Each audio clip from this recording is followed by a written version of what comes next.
What's up, everybody? This is Harry Bernard Taylor with the Straight Up Wrestling Show, and I'm here right now this afternoon about to give a rundown on AEW Dynamite from last night. My man Christopher Burton, he's not with me again. Christopher Burton had some obligations that he had to take care of, so he was about to come on with me also. But I'm going to talk about AEW Dynamite from last night, and I'm going to talk about Tony Kahn a little bit afterwards, the owner of AEW. So I'm going to talk a little bit about Tony Kahn and the decisions that he's making. But this is going to be briefly. This is going to be brief. This is not going to be long. So, man, just like I said, I'm just going to run down AEW Dynamite, run down the results of AEW Dynamite, and give my ratings on what I thought the matches came out to be on our rating system. And you know, our rating system is 1 star to 5 stars. That's basically how Chris and I rated everything that we do. We do Dynamite and we do a lot of indies. We do WWE Raw. We do all of them. So for people who don't know, that's what the Straight Up Wrestling Show do. And as long as I'm saying that, all the people, everybody that's watching this on Facebook, hit that like, share, and join. If you're on YouTube, hit that like, share, subscribe, and hit that notification bell, ding, ding, ding. And if you on Twitter, share, retweet, and if you're on Twitch, in which we do Twitch again too, but right, I don't have this one right here. I'm not live on Twitch right now. I think, I'm on Twitter, I'm on Facebook, and I'm on YouTube. So definitely, if you on any one of those platforms, share this and definitely hit that like, hit that like button if you on YouTube, Facebook, on either one of them, hit that like button, definitely. But man, first off, man, we're gonna start off with AEW Dynamite. AEW Dynamite was coming from Texas. I think it was in Austin. I'm not exactly sure. I think it was in Austin, Texas. But first match, man, we had CM Punk versus Dax Harwood. I gave that match 3.5 stars. It almost got 4 stars. It was a very good match, and the crowd loved it. The crowd was into this match, and like I said before, CM Punk's that dog collar match that he just recently had at Revolution, that dog collar match that he had at Revolution with MJF was going to up his status, was going to bring him back into the public's eye, close to what he was before, because the public, I know some people out here might not agree with me, but the public's opinion of CM Punk has been waning lately, and basically you can tell that with the way the crowd reacts to him and the way they lost viewers. They've been losing viewers over the past month or so. I mean, and it's been jumping back and forth. And when CM Punk is wrestling, I mean, a couple times that he wrestled, they lost viewers at that time. They lost viewers during the match when CM Punk was in there. So what is that telling you? That's telling us people not interested in CM Punk like they was before. But this right here, I believe, have raised his level, have put him back in the conscience of the professional wrestling world. So people are looking at what he's gonna do, and getting over a rising star like MJF, man, has definitely rose his stock. And I mean, this type of match that he needed, and we'll see where he goes from here. So next, man, we had the Jericho Appreciation Society. They had their promo. They came out, had a promo. I gave it 2 stars. It wasn't bad, not great, but it worked. I mean, excuse me. Chris Jericho, great worker. Guy been around for a long time, veteran, definitely knows how to handle the mic. So when it all boiled down to it, it worked. I mean, like I said before, it wasn't great, but it did come out. It did come out to the point where you could say, okay, that was a decent promo. That was something that's not gonna make me get up and turn the channel or grab the remote and turn the channel, as we would say right now. Back in old days, we had to get up and by hand and flip those channels. So next, man, we had the Hardy Boys, Darby Allin and Sting versus Private Party, Butcher and the Blade. AFO. I gave that match 2 stars. So that was Andrade's guys, man, against the Hardy Boys, Darby Allin and Sting. Private Party, Butcher, and Blade. You know, it was a crazy 8-man tag team match, but there was no tagging in and out. Wasn't no tagging in and out. They said nobody had to tag in and out. That was one of the stipulations. Nobody had to tag in and out in this match. They all could be in the match. They can all be in the ring at the same time. But they started out this match, man. It was outside of the ring. They started out, they fighting outside of the ring, and then finally they got into the ring. So I mean, it was a lot of crazy moves in. It was a lot of crazy moves thrown in. One of the things that really stuck out, man. Blade, he took Sting. I mean, not took Sting. Blade took Darby Allin, and he tossed him back and forth against, right there in between the stairwell, and he tossing Darby, and Darby body hit both sides of the wall there, that the concrete wall, and then he threw him down the steps. He threw him down the steps, and that was a flight of stairs there, man. That's probably 15 to 18 stairs that Darby went rolling down, man. So it looked like he landed pretty well, and he was able to get back into the match. And then one spot they had Sting and Darby Allin. They was beating on the Butcher and the Blade, and they had them on a table, and they just beating them down on the table, and they held them down while I think it was Jeff Hardy got up on the top of, he got where they had the window. The window, he got on top of one of those windows up in that building, man. And that thing, high rise building, that thing had to be 20, 25 feet up in the air. And then he did a somersault on that, off of that, and he did a somersault onto Butcher and the Blade. That was, man, it was high impact, and I mean, very risky move. So, man, but overall, like I said, I gave that match 2 stars. It to me, it was underwhelming, and it was a lot going on in that match. It was a lot going on in that match that we had to pay attention to. But I mean, it was okay. But it pretty much, it was a brutal match, man. And I was just like, man, wow. I mean, it was okay. It was okay. I'm not saying it was a flop, but it was okay. It was just, wow. Can I just say it's okay? Okay. I mean, I'm trying to get something out that's probably not even there.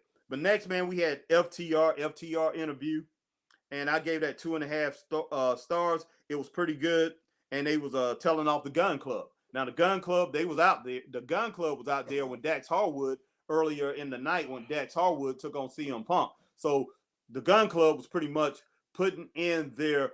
They was pitching their.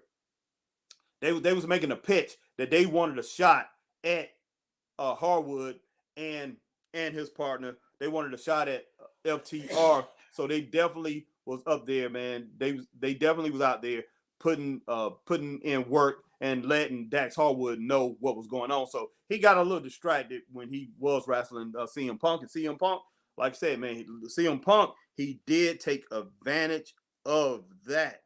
So, but FTR, I definitely give that 2.5 stars.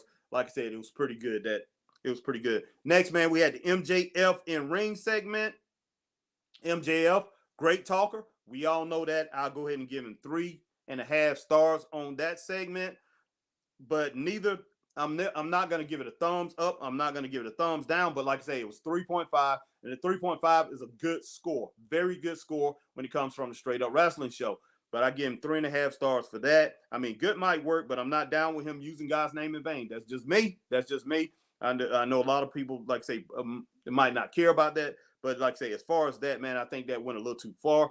But and he used God's name in vain after he did that, after he was calling the fans, because he said MJF said he's like the devil. He's CM Punk, you won this match and everything like that, but I'm basically like the devil, so pretty much that's what he was saying. And man, I'm gonna do some evil things to CM Punk, whatever. I'm gonna get my revenge. Then the crowd started yelling Jesus, Jesus, Jesus. They started yelling Jesus, and then CM Punk said, well, I'm gonna nail and he started talking about Wardlow, because Wardlow was involved in this too. He talked about Wardlow. He says, I'm gonna nail Wardlow to the cross like Jesus. So those kind of things, man, it's just like, I'm like, oh, okay. So that's the reason, like I say, I'm not gonna give. I love the way this guy talks. I love the way he speaks. I love his interview segments. So I'm not gonna give it a thumbs up, nor I'm gonna give it a thumbs down. But I do give it a 3.5. Give it 3.5 stars because what he said, man. I mean, I can't deny it and say it's not. It was a bad. I can't deny this and say that he came off bad on the mic because it was good. It was good. I mean, the way he got his point across was really good.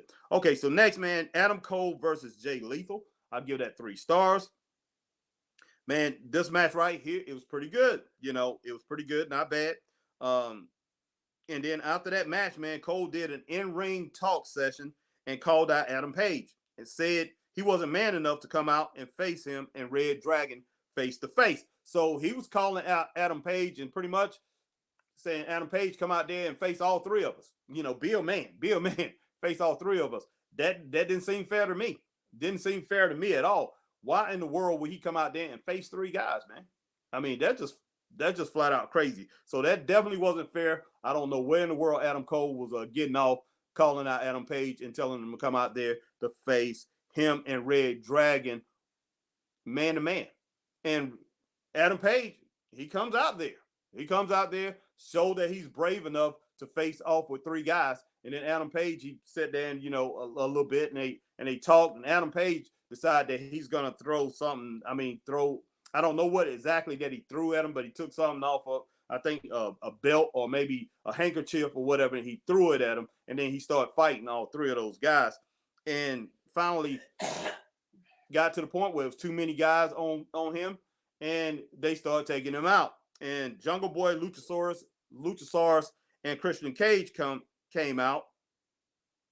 And so it was on right there. So all those guys was in there, man. It was just basically chaos. But I gave thumbs down to all that because it was unnecessary what happened. But as far as that match go, Adam Cole versus Jay Lethal, I gave it 3 stars. But, man, they should have left it at that and just up and just left.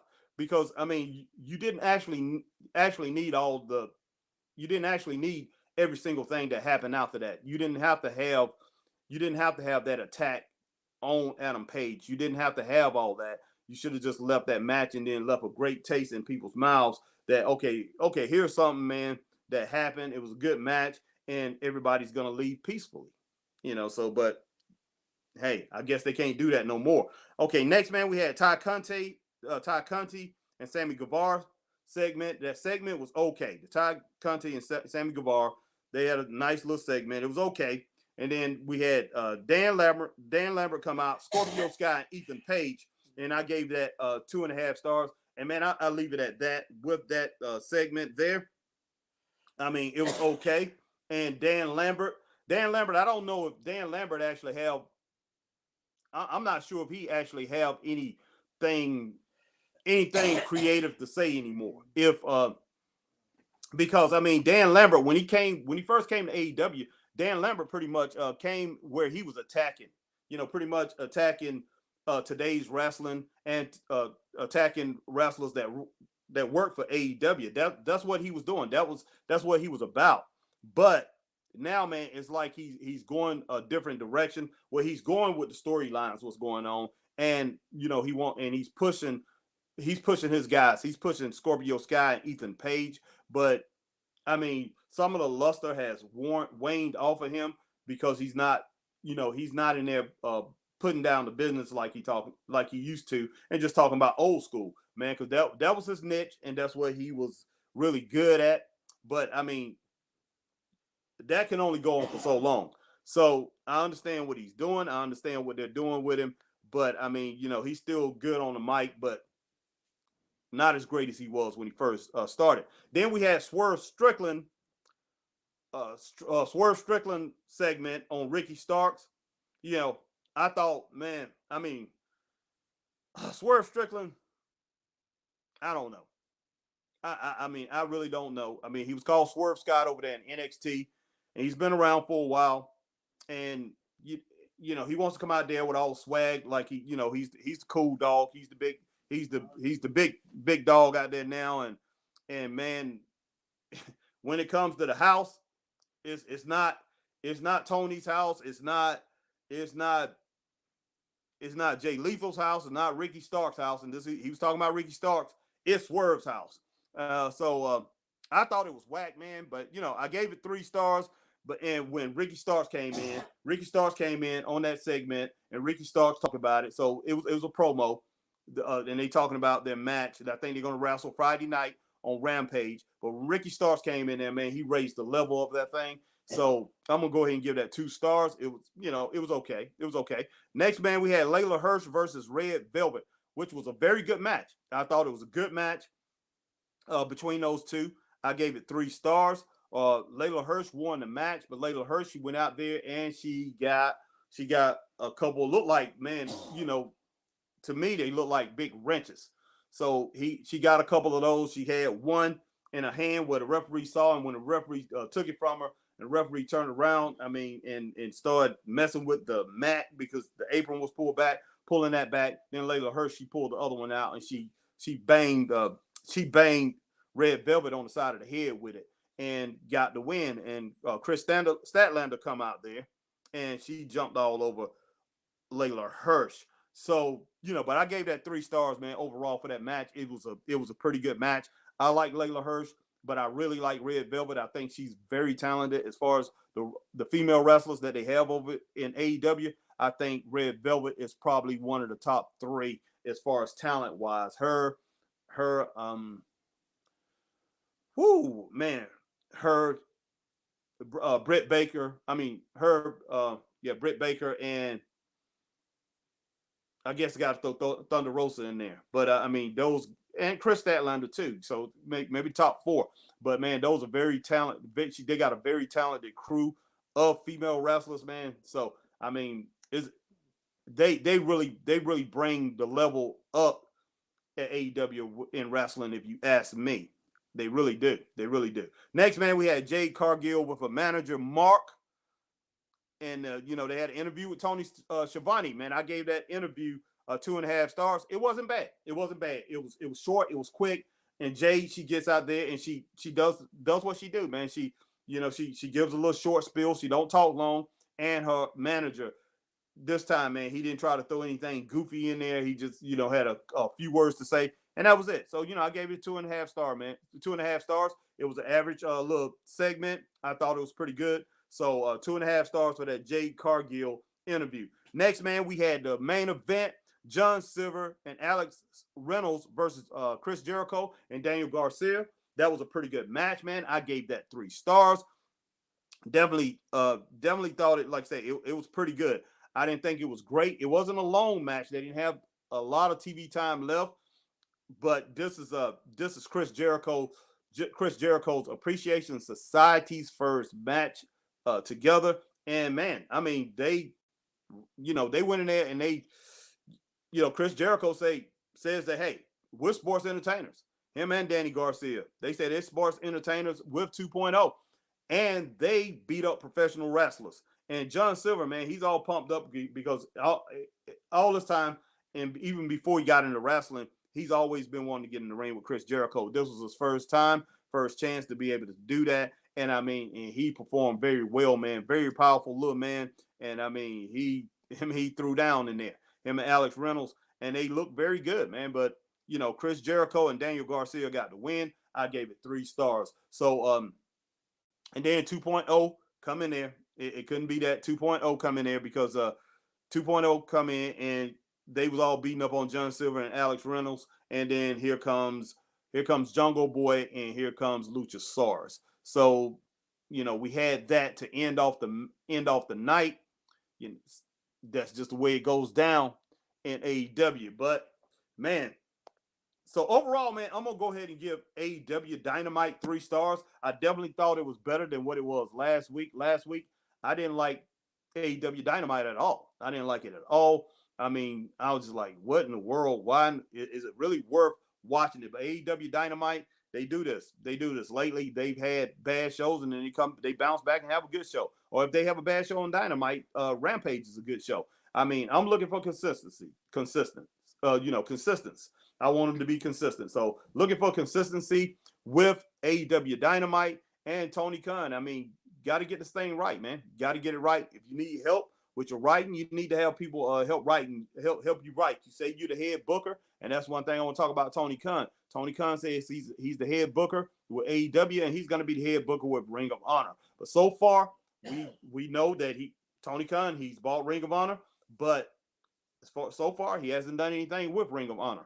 He has these they still on the syndicate. It's on the syndicated stations, and Ring of Honor, they showing old clips. They showing old things that happened. That's already happened. That's what's going on with Ring of Honor, and they still got the Fight TV. They still on Fight TV, and all you got is the old stuff. So it's been a few weeks, I think now. He hasn't done anything with Ring of Honor. Hopefully he's going to do something with Ring of Honor. And plus he said he wasn't going to run opposite WrestleMania, but we see that he's going to run Ring of Honor Supercard opposite WrestleMania during WrestleMania weekend. So, man, we're going to have to see how that turned out. And that's one thing he shouldn't do. Maybe he's trying to gauge that against WrestleMania just to see how many people that he can get to tune into this Ring of Honor. And he didn't want to put his top brand. He did not want to put AEW running opposite WrestleMania. And that's probably, like I said, a smart move, because AEW probably get crushed. It could get crushed, or it could do very well. But he's running that Ring of Honor Supercard. I don't know what the price is on this thing, if he's charging, or if he's going to run it free and do like a Clash of Champions type thing, which WCW was doing, running opposite some of their big cards. So we'll see what he does, man. But Tony Khan, I mean, he really have to sit back, and maybe take off all these duties that he have, and concentrate on what he's doing in wrestling. So, man, but besides all that, once again, if you're watching this on Facebook, hit that like, share, and subscribe, and hit that join. If you on YouTube, man, like, share, subscribe, hit that notification bell, and on Twitter, man, like, share, and retweet. But once again, man, I'm Harry Bernard Taylor, asking the whole wrestling community out here to stay straight up, and I'll see you guys later. Peace.